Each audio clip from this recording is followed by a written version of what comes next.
est ensemble pour écouter parler les femmes artisans, des femmes créatives et créatrices qui se sont lancées et qui ont osé. Je leur donne la parole pour vous faire découvrir leurs univers et aussi peut-être pour vous donner envie de vous lancer. Installez-vous et bonne écoute.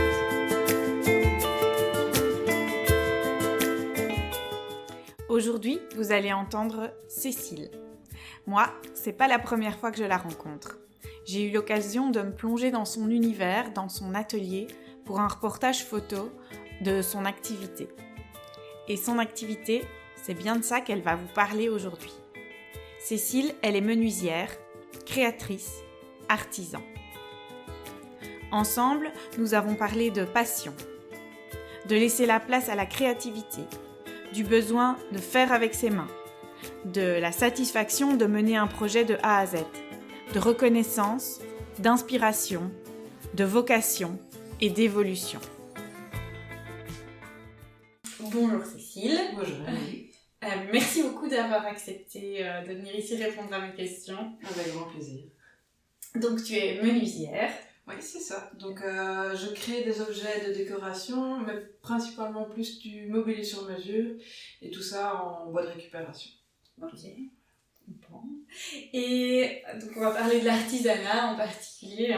Et pour toi, ta définition de l'artisanat ou ce que tu mets derrière ce terme et ce que tu penses de ce terme, c'est quoi ?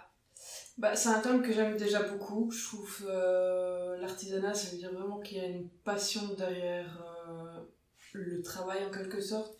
C'est le fait qu'on crée quelque chose avec nos mains.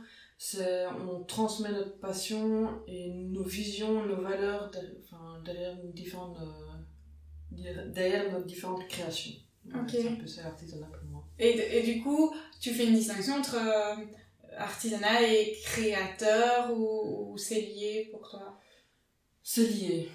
Après, il y a vraiment... Pour moi, l'artisan, il va vraiment créer de tout de A à Z. Donc, il va aller chercher une matière première et il va vraiment la transformer pour en réaliser quelque chose qui a vraiment été... où il a vraiment transmis toutes ses valeurs, sa passion, pour vraiment créer quelque chose. Donc, ouais, c'est... Ouais, cette idée de matière, moi, c'est quelque chose qui me... que je lie à l'artisanat, vraiment le travail de la matière avec les mains. C'est vraiment la transformation de la matière. Ouais.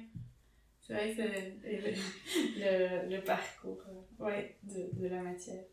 Et du coup, ton parcours à toi pour arriver jusqu'à l'artisanat, qu'est-ce que c'est ? Il a été très chaotique. À la base, j'ai fait des études de chimie, donc je suis technicienne chimiste. En fin de 6e humanité, j'ai vraiment rendu compte que c'était vraiment pas fait pour moi la chimie, d'être dans un labo derrière mes éprouvettes toute la journée, et j'ai voulu faire de l'architecture. Je me suis orientée vers l'architecture du paysage pour avoir un retour à la nature, vraiment m'englober de tout ça. J'ai travaillé dans un grand bureau d'architecte pendant 5 ans. Et là, j'ai fait un petit burn-out, on va dire, une petite dépression. J'avais vraiment un réel besoin de travailler avec mes mains. Quand j'étais dans le bureau, j'étais, on va dire, H24 derrière le PC, et où je pouvais pas vraiment exprimer ma créativité. Et donc, ça a vraiment été... Il y a eu un blocage par rapport à ça, et ma mère m'avait transmis la passion du bois, du travail, de la patience, du travail en profondeur, parce qu'en fait elle est restauratrice d'œuvres d'art, et donc c'est venu tout naturellement pour le travail du bois. J'ai un peu cherché, et comme l'architecture m'a toujours un peu intéressée à la décoration d'intérieur, donc autant lier les deux, le dessin de l'architecture, vraiment pour essayer d'englober... pour aménager un intérieur qui correspond complètement aux différents clients et en même temps pouvoir le réaliser. Donc c'est vraiment de faire le boulot de A à Z. C'est ça qui m'a vraiment...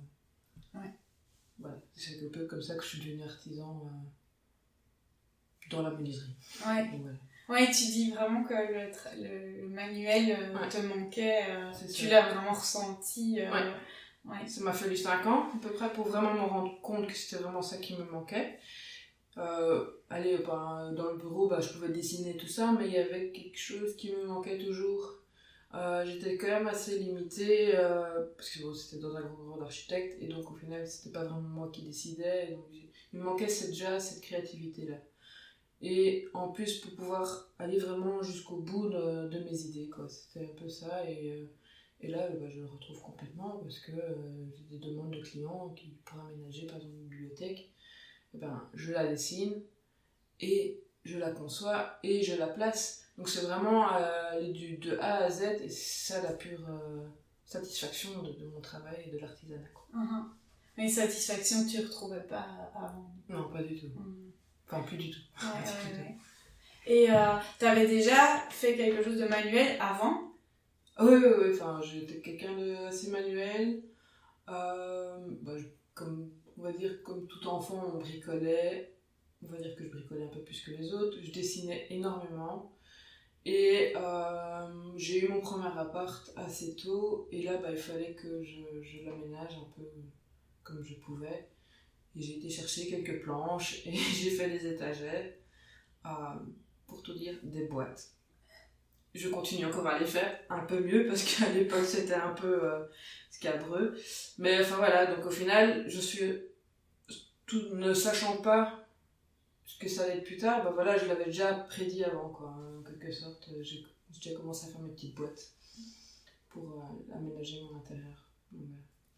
Ouais, mais dans ton parcours, tu as quand même choisi l'architecture, c'est quand même un peu, comme tu dis, lié à ce que tu fais aujourd'hui, t'es quand même pas partie dans un virage à 360 degrés. La menuiserie, il fallait savoir s'imposer. Non, il fallait toujours que je reste un peu dans l'architecture, la décoration d'intérieur, quoi. C'est vraiment... T'avais quand même choisi quelque chose qui... me correspondait quand même. Ouais. Parce que ça, même si, tout le monde me le disait dès que je rentrais dans un intérieur, je disais j'aurais pas fait comme ça, j'aurais plutôt fait comme ça, et les gens changent leur intérieur en fonction de ce que j'avais dit, et au final ils se sentent mieux. Donc voilà, c'était un peu un cheminement qui s'est fait un peu tout seul. Donc, voilà. Ouais, mais c'est une chouette association de tes univers, je trouve. J'ai réussi à arriver à ça. Ouais, c'est ça, tout à fait. C'était un peu compliqué, mais je suis arrivée. Ouais. C'est bien.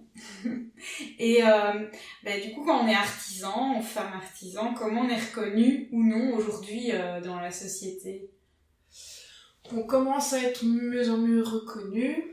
Il y a je sais pas si on dit ça, un label artisan belge. Je ne le suis pas encore parce que je suis en création d'entreprise. Donc une fois que je quitte la couveuse, je vais directement poser ma candidature chez eux pour être artisan belge. Mais oui, il y a eux. Après, petit à petit, on est vraiment beaucoup plus reconnu. Même si on n'a pas ce label-là, on est de plus en plus reconnu. Les gens viennent de plus en plus vers des artisans pour avoir des trucs vraiment personnalisés à eux. Enfin, qu'on n'ait pas tous la même chose et vraiment savoir vraiment avoir des petits objets plus personnalisés, plus uniques en fait. Donc voilà, c'est un peu... Ouais. Je pense qu'on est sur la bonne voie du retour à l'artisanat. Ok.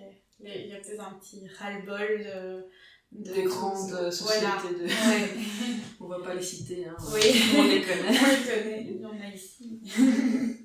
Et qu'est-ce que c'est pour toi aujourd'hui ta plus grande difficulté en tant que femme artisan? C'est pas vraiment d'être artisan, c'est plus parce que artisan, il y a de plus en plus de femmes qui sont artisans. Moi, ma difficulté, c'est vraiment être reconnue en tant que menuisière. Menuisière, en particulier. Ouais, plus ça, parce que au départ, je faisais des petites créations, des objets de décoration. Et là, quand j'allais faire des marchés pour pouvoir commencer à me faire connaître, et puis j'avais pas beaucoup de temps, je faisais ça en complémentaire. Et sur les marchés, j'avais toujours la réflexion, c'est vous qui le faites en question? Et je disais, oui, c'est moi, quoi, enfin, genre, on pouvait pas croire que c'était moi. Et j'avais deux réactions, soit les gens étaient vraiment admiratifs, et donc là, ils étaient vraiment intéressés par ce que je faisais, et ils allaient me poser beaucoup plus de questions, ou alors il y avait les gens vraiment perplexes qui ne croyaient pas du tout. Ah oui. Et donc ça, c'était un peu une frustration par rapport à ça. Et au final, s'ils ne me croyaient pas, tant pis pour eux, quoi. Ils ont qu'à venir à l'atelier et me voir en travailler la journée, ou voir tes photos qui sont super belles. Ouais. Enfin voilà, moi je fais tout de A à Z, mais c'était plus la reconnaissance d'être menuisière, le plus gros souci. Après, à côté de ça, il y a beaucoup de gens qui sont admiratifs de mon parcours et le fait que, en tant que femme, je suis menuisière et que j'arrive à faire des gros trucs. Oui, on a besoin d'aide, comme tout homme a besoin d'aide pour faire certains placements, ça c'est tout à fait normal. Mais voilà, après, je pense qu'on va plus dans certaines finesses des créations, dans la finition. Donc, voilà. Ouais, il y a quand même cette idée que c'est pas un métier de femme. Ouais, et c'est encore bien ancré dans la tête de certaines personnes que c'est pas accessible aux femmes et que voilà. Mais le monde évolue et donc je pense que il n'y aura pas de soucis. Après voilà, maintenant je commence à avoir plus de gens admiratifs que ce soit moi qui le fasse que des gens perplexes, quoi. Ouais. Donc ça va, on est dans la bonne direction. Tu vois une évolution depuis le moment où tu as commencé. Oui, c'est ça. C'est vrai. Ouais. C'est bien.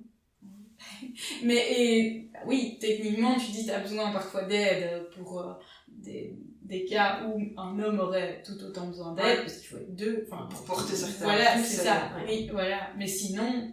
Non, je fais tout de A à Z. Oui. En atelier, en général, je suis toute seule, je fais tout toute seule. Et c'est plus lors des placements que j'ai besoin d'aide pour certains trucs, mais sinon, la plupart des trucs, je place toute seule. Oui, oui.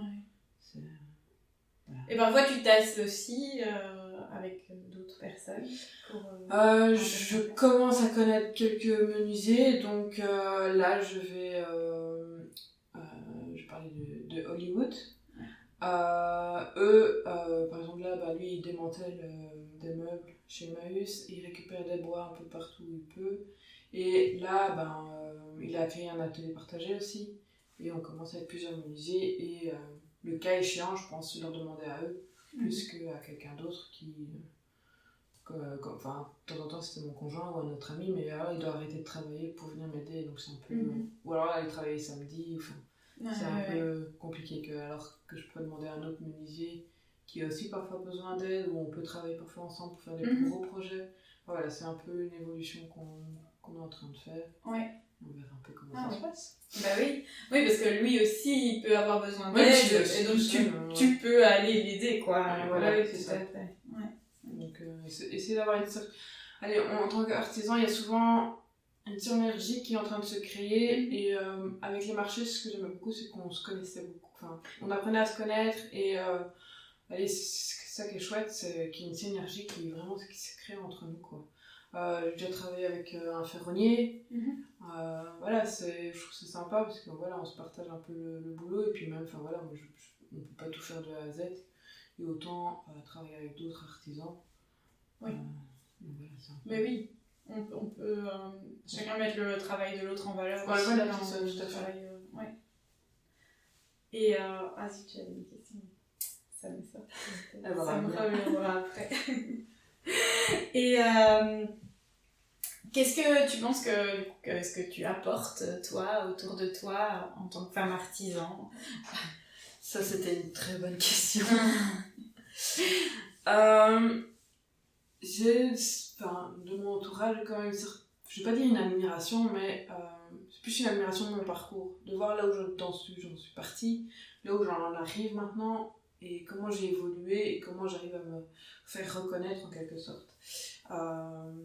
J'espère pouvoir inspirer les plus jeunes, ou même plus âgés, puisque j'ai quand même tout plaqué à 30 ans et refait mes études pour devenir menuisière. Donc pourquoi pas, moi je me dis qu'il n'y a pas d'âge pour... si on ne se plie plus dans quelque chose, il faut pas tourner en rond. Bon, il faut réfléchir financièrement, il ne faut pas faire comme moi, me lancer et avoir les problèmes après. Mais voilà, moi je pense qu'on peut s'en inspirer de mon parcours, et qu'on peut y arriver s'il y a la volonté. Et vraiment, ce qui est plus important, c'est avoir la passion et la volonté. On ne peut pas se dire, oh, j'ai pas envie de travailler aujourd'hui, ça va pas le faire. Mais voilà. Puis susciter des vocations, c'est beau aussi ça. Enfin, voilà, c'est... Voir que c'est plus en tant que femme menuisière que je parle, en tant qu'artisan, je pense qu'il y a tellement de l'artisanat qui touche un peu à tout le monde, mais c'est surtout en tant que menuisière, voilà, en tant que femme ou jeune fille, tu peux le faire, enfin, il faut pas avoir peur, et il faut s'en foutre des préjugés, il faut penser à soi et avancer, quoi. Voilà, c'est un peu ça que j'espère partager autour de moi, et c'est ce que, enfin, ma famille le voit très bien, que voilà, je suis heureuse maintenant, enfin, je suis vraiment, j'ai besoin de rien pour avancer, de vivre. J'ai tout ce qu'il faut, quoi, en quelque sorte. Donc, j'ai la passion et c'est bon. Ouais, du coup, quand il y a la passion, c'est vrai que c'est inspirant, la passion. Donc, oui. Tu dis que on veut toujours aller plus loin et pourquoi pas, peu importe, même s'ils font pas menuiserie ou quoi que ce soit, même s'ils font un boulot plus traditionnel, on va dire, mais qui est quand même une certaine passion à côté, qui font un complémentaire, même si c'est pas pour gagner des sous ou quoi que ce soit, c'est avoir quand même la passion qui soit quand même là, quoi. Ouais. C'est important. Oui, besoin de passion pour et pas faire mettre au boulot de dos tous les jours. Je pense que je l'ai fait, c'est pas vivable. C'est déprimant, je trouve. Ouais. Bah oui. Et donc avoir un métier qu'on aime, ça d'office, mais avoir quand même une passion en plus, je pense que c'est important. Donc peu importe ce que c'est, voilà, on peut le faire. Ouais, c'est possible. Et de quoi tu es le plus fière aujourd'hui dans ton parcours? C'est d'être en arrivée là, tout simplement. C'est vraiment allez, j'ai vraiment pas un parcours, enfin j'ai un parcours complètement atypique. Enfin bon, je suis toujours restée dans l'art et l'aménagement intérieur, ou extérieur, mais voilà, j'ai quand même mis plus de 10 ans à me rendre compte que c'était ça qu'il fallait que je fasse, et donc voilà, c'est un peu, on peut mettre, enfin c'est pas genre à 18 ans, il y en a qui y arrivent, qui le savent, à 18 ans, oui voilà, c'est ça que je veux faire, mais voilà, c'est petit à petit on se construit, les rencontres qu'on fait qui font que ça change, la manière de vivre peut faire changer notre vision aussi. J'habitais en ville, pour mon conjoint j'ai déménagé à la campagne, et là il y a tout qui s'est transformé, et donc même ma vision des choses ont changé. C'est ça aussi que je fais avec du bois de récupération, c'est faut arrêter de gaspiller et de surconsommer, et donc voilà, il y a un peu tout ça, et donc voilà, mon parcours il en est là, quoi. À la base, quand j'ai fait la menuiserie, j'avoue que je voulais faire plus de cuisine. Donc et au fur et à mesure, vraiment mon évolution de mes études et de mon parcours chez mon patron, là mon projet a évolué, il évolue encore, il évoluera encore. Ça c'est, faut pas rester stable, et faut toujours se mettre des challenges. Et puis voilà, petit à petit, les clients ils viennent vers moi pour ce que je fais, pour moi, pour mes créations. Et donc ça c'est encore une plus grande satisfaction. Ouais. C'est encore plus un bonheur. Ouais, enfin, c'est la connaissance. Ouais, voilà. On pense pas que ça pourrait arriver, on veut rester modeste, et au final, petit à petit, ça grandit, et parfois ça grandit un peu trop vite et on est perturbé, mais au final, voilà, il y a une certaine reconnaissance qui se fait, et voilà, les clients ils viennent vers toi, et c'est ça qui est encore. Enfin, voilà, c'est ces deux choses-là que je suis vraiment, on va dire, fière et contente en tout cas de l'avoir fait, quoi, d'avoir tout quitté pour faire ce que je voulais faire. Ouais, on peut être fier, hein. Quand on arrive à ça, on peut dire fier, on peut le dire. Ça va, je le dis alors. Je suis fière. Et comment tu fais, d'ailleurs tu viens de dire les clients viennent à toi pour ce que tu fais, comment tu fais justement pour pouvoir mettre ton savoir-faire et tout ça en valeur, et comment ça marche? Je suis sur Facebook, au nom de The Box, Creative Wood. Je communique beaucoup via image. Bon là, on va tout foirer là. Mais, non, mais j'ai beaucoup de mal à m'exprimer et à dire ce que je fais, et je trouve que ma créativité se ressent mieux par image, par mes créations, par ce que j'illustre, plus par ce que j'écris. Il y a beaucoup de ça, et puis petit à petit, il y a le bouche-à-oreille qui est en train de se faire. Les clients sont contents d'avoir une création chez eux. Ils disent ah, je connais un tel qui veut faire ça, qui aime. Enfin voilà, c'est un peu beaucoup de bouche-à-oreille, enfin de plus en plus de bouche-à-oreille. Voilà, et sinon, c'est principalement Facebook qui marche mieux. Et du coup, le bouche-à-oreille, tout ça, tu sens que tu grossis, que ça prend de l'ampleur. Ouais, parce que les clients me le disent, après c'est oui, c'est un tel qui vous avez fait telle création, voilà, qui m'envoie vers vous pour leur projet à eux, et au final voilà. Et puis même quand je présente un projet, en général, pour moi, je veux dire c'est lucide, voilà, c'est comme ça. Tout le monde ne comprend pas toujours les plans que je fais. On ne sait pas tous lire les plans. J'explique quand même, mais je ne tourne pas en rond pour dire un truc. Voilà. Tout se dit par l'image. Je dis les choses comme elles sont. Voilà. C'est plus visuel que oral que j'arrive à exprimer et que les gens adhèrent. Voilà. Puis il y a la petite touche féminine. Qui, même si je suis pas hyper féminine, mais dans mon travail c'est quand même, ça se ressent un peu dans le calibrage de certaines choses, et donc voilà, c'est comme ça que j'essaye de me mettre en valeur, et je pense que ça marche. Si ça grandit, c'est que ça marche.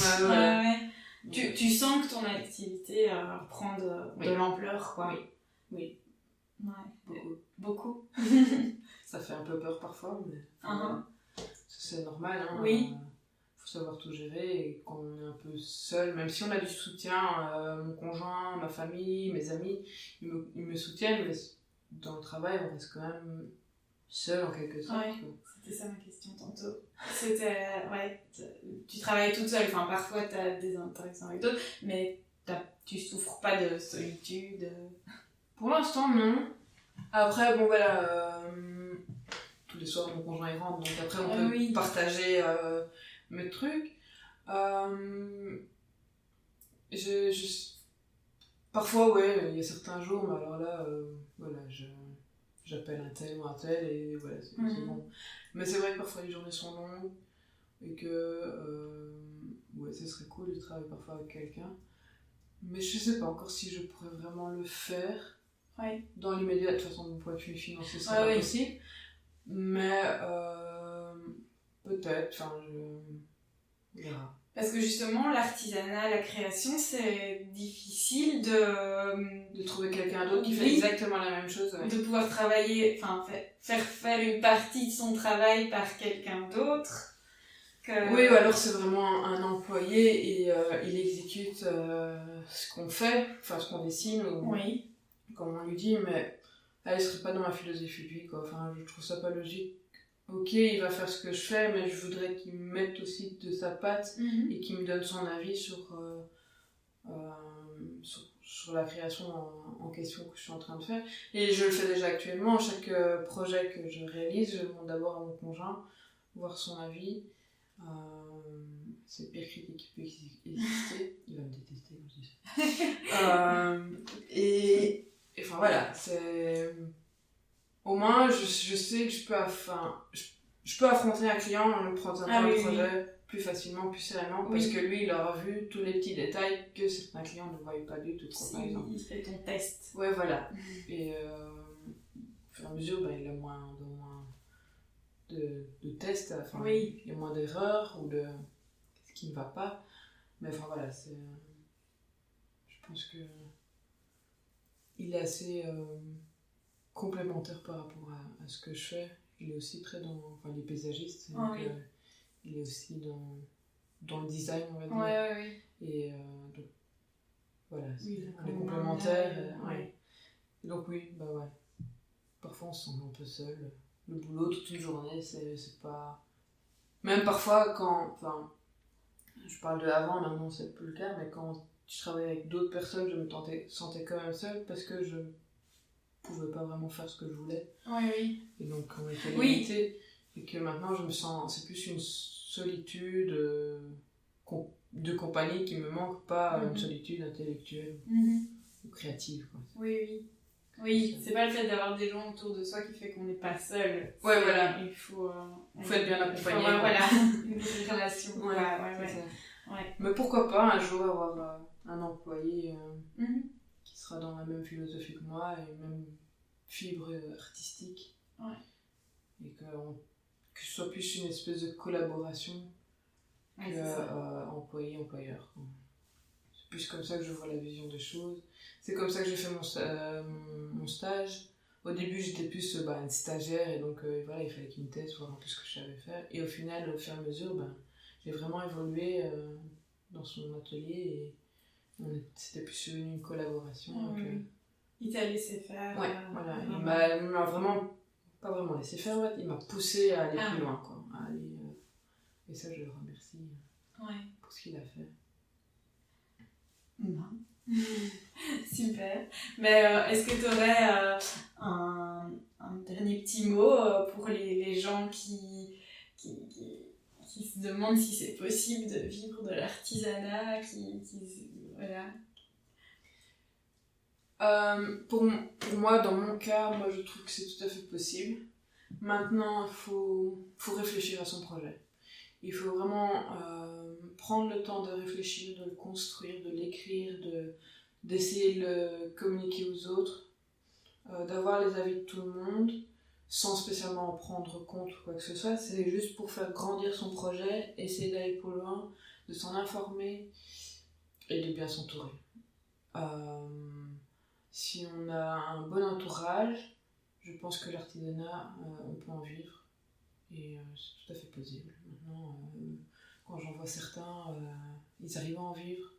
La plupart de mon entourage qui sont artisans, ils arrivent à en vivre. Maintenant, il faut se donner la volonté, quoi. C'est pas en travaillant 5 heures semaine qu'on peut en vivre, quoi. Il faut arrêter avec ça. Mais voilà, moi, je pense qu'il faut se donner la volonté et s'il y a la passion, tout est là, quoi, tout est fait. Super. Merci beaucoup. Merci à toi. Voilà, l'épisode d'aujourd'hui est terminé. Merci beaucoup pour votre écoute. J'espère que ça vous a plu et que ça vous a donné envie de découvrir l'univers des femmes artisans et peut-être de tenter vous-même cette aventure. Vous pouvez me laisser un message si vous en avez envie, un commentaire. Et pour ne rien rater des prochains épisodes, vous pouvez vous abonner sur la plateforme de podcast de votre choix. Vous pouvez également me suivre sur Instagram et sur YouTube. Je vous dis à très vite pour une autre rencontre avec une femme artisan.